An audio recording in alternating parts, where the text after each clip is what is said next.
Magandang umaga ho sa inyong lahat. Pakibati po ang inyong katabi ng magandang umaga.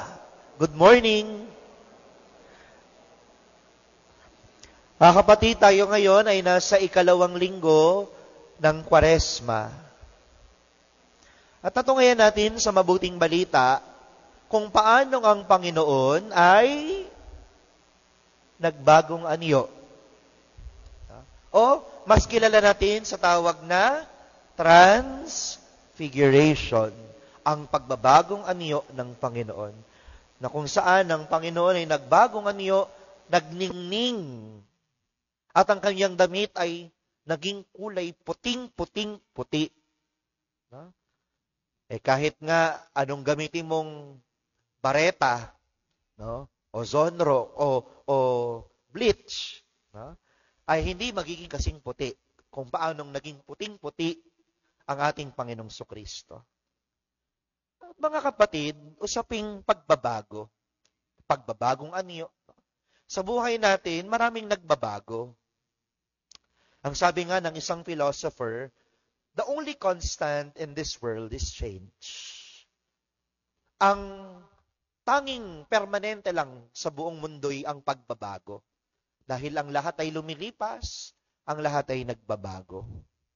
Ganon din, mga minamahal kong mga kapatid, na sabi ng isang philosopher din, you cannot step in a river twice. Sa isang ilog, hindi ka pwedeng makatapak ng 2 beses. Bakit? Father, pag sinausaw ko yung paa ko at sinausaw ko ulit, hindi 2 beses na yun. Hindi. Bakit? Dahil yung tubig na naapakan mo, hindi na ulit yung tubig na naapakan mo ulit kapag sinausaw mo ulit yung paa mo. You cannot step in a river twice because yung tubig dumadaloy. Nagbabago. Bago na yung tubig na maaapakan mo. Yun yung ibig sabihin doon. No? Kaya nga, di ba, ang sabi pa ng isang dati nating pinuno, change is coming. At totoo naman na sa pagbabago ng mga gobyerno at namumuno sa atin, meron talagang mga pagbabagong nagaganap. Meron talagang pagbabago na ginagawa. Kaya dapat, mga kapatid, masanay tayo sa pagbabago. Ngunit, hindi dapat naaano yung kabutihan. Hindi ko konsintihin ang mali at masama. Maraming pagbabago sa ating buhay. Una, yung dati mong kaibigan, nagulat ka, nagbago siya. At dahil sa kanyang pagbabago ng ugali, yung dating kaibigan mo, ngayon ay kaaway mo na. O kaya, yung dati mong kapitbahay na nangihingi lang sa'yo, maraming utang, humihingi ng namamalimos ng ulam. Kapag ikaw ay naglulutot, naaamoy nila ang bango ng niluluto mo. Isang araw, nagulat ka. May mansyon na. Mas mayaman pa sa'yo. Maraming nagbabago. At ang nakakagulat na pagbabago, yung literal na pagbabagong anyo. Literal na pagbabagong anyo. Anong ibig kong sabihin doon? Yung dating kakilala mong hindi naman katangusan, salamat po, Dok. Ngayon ay matangos sa matangos na. Sorry po sa term na, excuse po. Yung dating wala namang may pagmamalaki, naguhumiyaw at nagmamalaki na yung kanyang hinaharap. Kaya nga mga minamahal kong mga kapatid, nagbabago ang maraming bagay. At kahit ang mga taong nakapaligid sa atin ay maraming pagbabagong nagaganap. Pero mga kapatid, speaking of pagbabagong anyo, lahat naman ng tao, lahat tayo, naghahangad na maging presentable sa paningin ng maraming tao. No? Lahat naman tayo, aminin man po natin o hindi, ang gusto natin, maging maganda't gwapo, sa tingin, sa paningin, sa mata ng ibang tao. Amen? Wala naman siguro sa inyong gusto na maging pangit sa paningin ng iba. 'Di ba? Wala naman siguro. Kaya nga sa panahon ngayon, tignan nyo yung pinagkagagastosan ninyo. Ito yung sahod, ito yung sahod ng asawa mo. Ilang porsyento doon yung napupunta sa pagpapaganda mo? Pagpapaganda ninyo. Baka mamaya nga, di ba, 1/4. Doon lang napupunta sa skincare, sa Rejuve, sa collagen, na? O sa Kojic, at sa kung ano-ano pa mang pagpapaganda. Pagbili mo ng eyeliner, ng lipstick, ng foundation, ng blush, iba pa yung pabango, iba pa yung sa buhok. Ang dami niyan. Many to mention pa. Talagang naglalaan tayo ng pera para lang sa maging presentable sa iba. Walang masama doon. Wag lang sobra-sobra. To the point na kailangan nating baguhin yung ating sarili para lang maging magmukhang maganda sa iba. Tandaan mo, kung mahal ka niya, hindi mo kailangang pagandahin masyado yung sarili mo. Sabi nga, di ba, simplicity is beauty. The way you are, kung ano man ang itsura mo, kung mahal ka niya, mamahalin ka niya at magiging tapat sa'yo. Pero kahit anong pagpapaganda mo, kahit anong pagpaparetoke mo, kung hindi ka niya mahal, iiwan ka niya. Amen. Sana mga minamahal ko mga kapatid, wag labis-labis, wag masyado. Bakit? Baka mamaya, kakabili mo ng mga pagpapaganda, tapos merong nangangalabit sa iyong pulubi, at nagsusumungit ka. Wala kang pera. Sasabihin mo, pero marami kang pera sa pagpapaganda. Tandaan mo, yan ay maaaring ikapunta mo sa impyerno. Nagparetoke ka nga, ang ganda-ganda mo. Pero baka mamaya ay masunog naman ang kagandahan mo sa impyerno habang buhay. Kasi mga kapatid, ang kagandahan ito'y panlabas lang eh.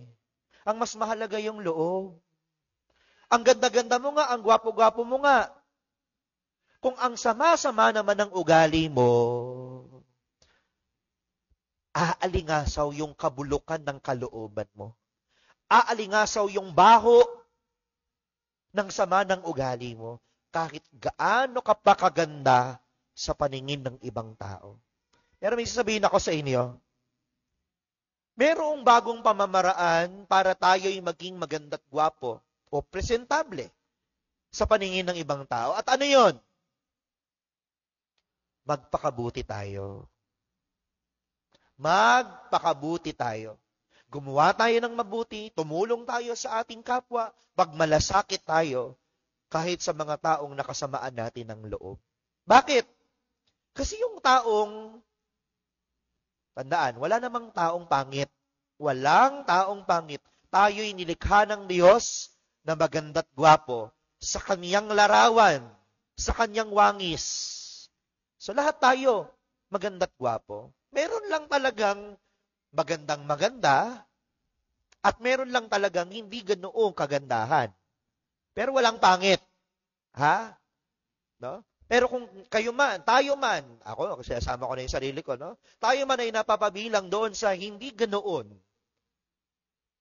ay magpakabuti tayo. Bakit? Kasi hahalimuyak eh. Hahalimuyak yung tinatawag nating scent of holiness. Yung pagpapakabuti natin, yung kagandahang loob natin, hahalimuyak yan. Tingnan nyo, ano ang mas pipiliin ng tao? Yung taong maganda't gwapo pero ang sama-sama naman ng ugali? O yung tao, hindi man kagandahan, pero napakabuti at busilak ang kaniyang kalooban? Maraming tao ang lalayo sa taong masama ang ugali. Pero ang isang tao na mabuti, hindi niya kailangang manlibre at magpamudmod ng pera para lang lapitan at kaibiganin siya ng maraming tao. Sapat na ang kabutihan ng kaniyang puso para kaibiganin siya ng maraming tao. At yun nagpapaganda at nagpapagwapo sa atin. Pangalawa, tulad ng sinabi ko kanina, ano mo yung kagandahan mo kung mapupunta ka naman sa impyerno? At masusunog ang kagandahan at pagpaparetoke mo. Pero kung tayo magsusumikap na magpakabuti, kahit mahirap, sa gitna ng makabagong panahon ngayon, mahirap talaga magpakabuti. Yung mga gadgets, yung mga makamundong bagay, mga bisyo, talagang mahirap. Kaya nga magsumikap na magpakabuti. Bakit? Dahil sa pagsusumikap natin magpakabuti kahit mahirap, ito naman ang magdadala sa atin sa langit. Alam nyo, sa langit, mga kapatid, kapag nagsama ang kaluluwa at katawan, ang tawag natin doon, glorified body. At ano ba nangyayari sa glorified body? Ito yung normal No? Pero kapag nagkaroon ng glorified body, nawawala lahat ng imperfections. Kung ikaw man ngayon ay maraming tigyawat, kapag ikaw ay napunta ng langit, lahat yan mawawala. Ma-achieve mo yung glass skin na pinapangarap mo. Na? Kung ikaw man sorry po ha, may mga maiitim sa kasingit-singitan ng iyong katauhan. Pagdating sa langit, mawawala lahat yan. Maniwala kayo sa akin. Kung ikaw ay maraming bilbil, mawawala yan kapag tayo'y napunta sa langit. Lahat ng imperfections, kung ikaw man ay mababa, tatangkad ka. Kung ikaw man ay mataba, papayat ka.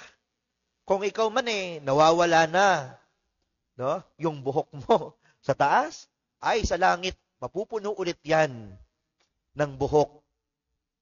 Yung imperfections, mapupunan.